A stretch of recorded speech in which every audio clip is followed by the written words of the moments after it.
On October 4th, 1957, the world looked up at the night sky and gasped. Not because of a star, not because of a comet, but because of a metal sphere the size of a basketball orbiting the Earth, beeping, watching a sound so simple yet so terrifying that it triggered a global panic and changed the future forever. This is the story of Sputnik, the first satellite ever launched, and the moment humanity realized space is no longer empty. It's a battlefield.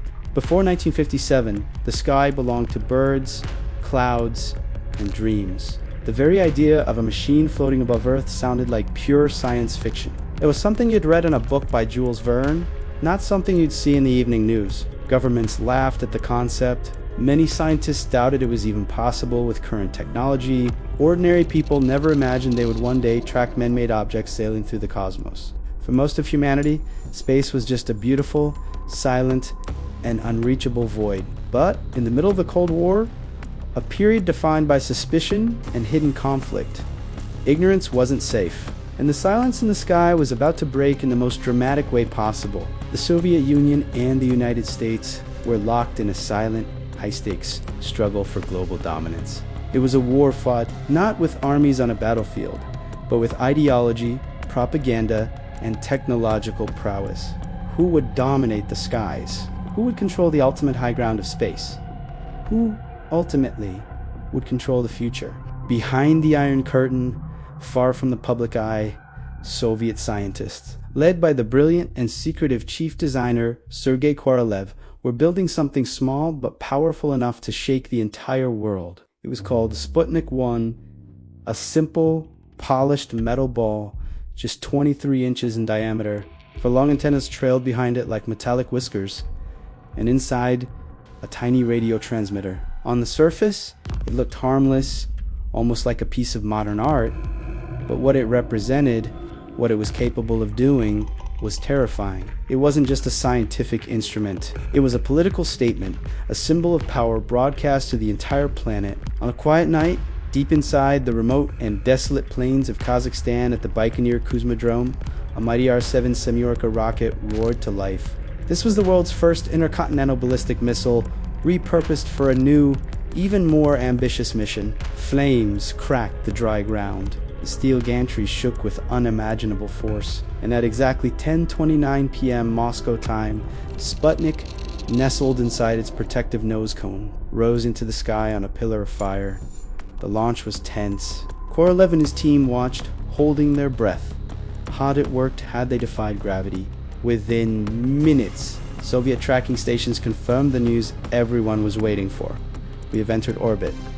For the first time in history, a human-made object was successfully circling the globe, floating above every country, every border, and every person on Earth. But Sputnik wasn't silent. Every 0.3 seconds, its simple radio transmitter sent out a clear, distinct pulse, beep beep. This signal, broadcast on a frequency that amateur radio operators could easily pick up, echoed across the globe. From living rooms in America to classrooms in Europe and fields in Asia, people with homemade radios tuned in, listening in awe to this alien sound from the heavens. Children stood in their backyards at dusk, straining their eyes to catch a glimpse of the tiny, moving star as it passed overhead. It was a moment of scientific wonder, but to the United States government and its military, that beep wasn't a science experiment. It was a warning, a chilling electronic message from space that declared, "We are above you. We can fly over your country whenever we want, and you can't do anything about it." Americans woke up the next morning to headlines that seemed torn from a dystopian novel. Newspapers screamed the news. Russians in space! Soviet satellite circles globe satellite over US territory. And the most frightening question of all, is America behind? The public reaction was a mixture of shock, AEW, and pure, unadulterated fear. Why such a panic over a tiny, beeping ball? Because if the Soviets could put a satellite in orbit, they could put anything in orbit. If they could launch a scientific instrument, they could launch a spy camera. And most terrifyingly, if they could launch a satellite, they could launch a nuclear warhead, dropping it from space onto any city in the world with little to no warning. The psychological impact was immense. The sky once a symbol of freedom and infinity, now felt like a ceiling with a potential enemy lurking just overhead. The panic was so immediate and so intense it was given a name, the Sputnik crisis. With that single launch, the world had been thrust into a new Eretha age of satellites. Suddenly, space wasn't just a void for astronomers to study. It became a tangible, strategic domain. It was now a place to explore, a place to spy, a place to control global communication, and, most ominously, a place to control war. The very rules of geopolitics were being rewritten in low Earth orbit. Sputnik didn't just orbit the Earth, it fundamentally reshaped our relationship with it, transforming the final frontier from a dream into a very real arena of competition and conflict. The reaction to Sputnik was swift and historic. In a matter of months, this tiny 184-pound satellite forced nations, especially the United States, to rethink everything. The perceived failure to beat the Soviets into space was seen as a national humiliation and a grave security threat. In response, the US government sprang into action. In 1958, President Eisenhower created NASA, the National Aeronautics and Space Administration, a civilian agency tasked with catching up to and surpassing the Soviets.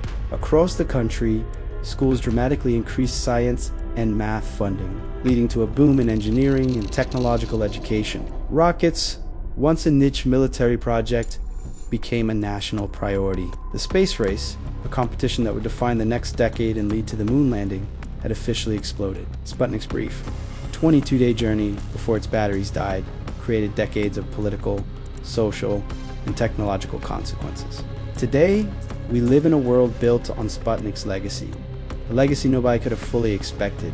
Thousands of satellites now circle the Earth, forming a vast, invisible network that our modern lives depend on. They give us the weather forecasts that tell us whether to carry an umbrella. They provide the GPS navigation that guides our cars and phones. They enable the instant, global internet and live broadcasts that connect us all. They offer the security and surveillance that nations rely on. All of it, every single bit of this satellite-driven world, traces its origins back to that one small sphere launched in 1957. Sputnik didn't just change technology. It changed how humanity sees the sky, it changed how nations see each other, and it fundamentally changed how the future is built, turning the heavens from a source of wonder into a platform for innovation. So every time you check your phone's GPS to find the quickest route home, every time a meteorologist predicts a storm with pinpoint accuracy, every time a signal crosses the world in seconds to connect you with a loved one, you are using a legacy born from fear, genius, and intense competition. Sputnik wasn't just the first satellite. It was a message, a warning, and ultimately a beginning. It was the moment a small metal sphere, beeping in the cold darkness of space, opened the door to the universe.